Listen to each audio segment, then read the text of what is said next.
So, we've established that in creating your village, you need to invite God into your marriage and into your village. You need to have a relationship with God, and you need to take care of yourself. The third thing you need is your spouse. You need your spouse to stay married. It's really hard to be married alone. Remember, you're stronger together. A person standing alone can be attacked and defeated. Yes, attacked and defeated, but two can stand back to back and conquer. The two of you together can conquer more than you know, and the enemy knows that. That's why he's trying to tear you apart daily. This week I discuss your roles as husband and wife, the roles designed and developed for us by God.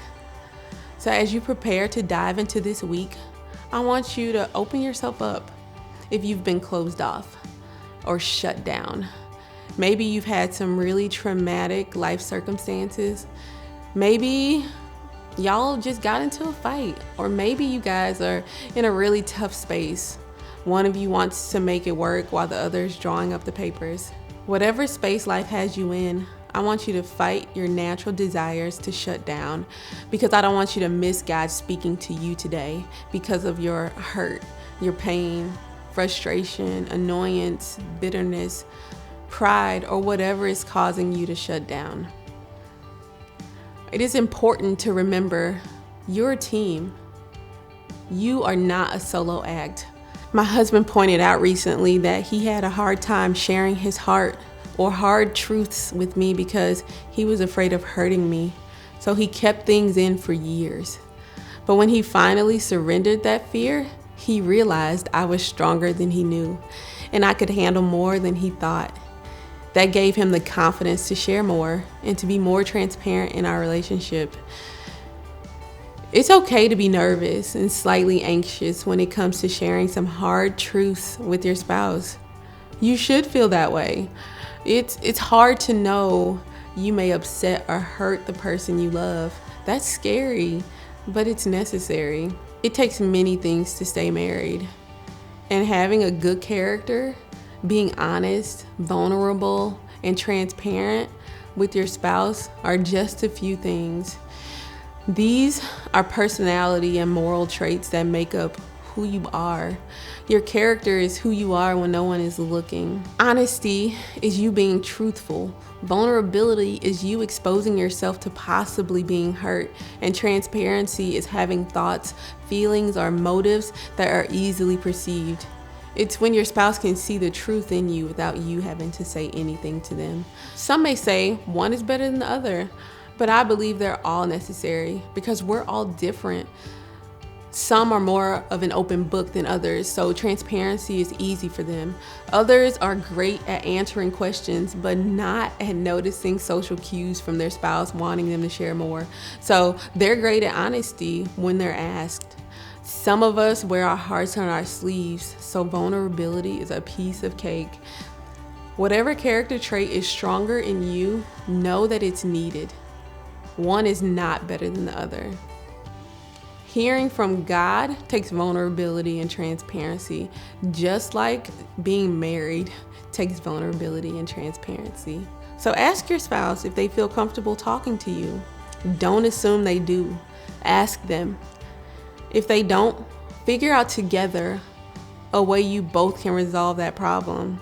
Because if they don't feel comfortable and confident in coming to you, they will never expose themselves to possibly being hurt by you. We discussed this week how love is not enough.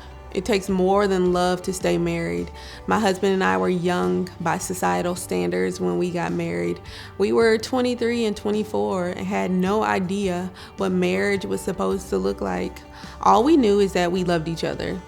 And that's just what happens. That's just what people do when you love each other. So we got married.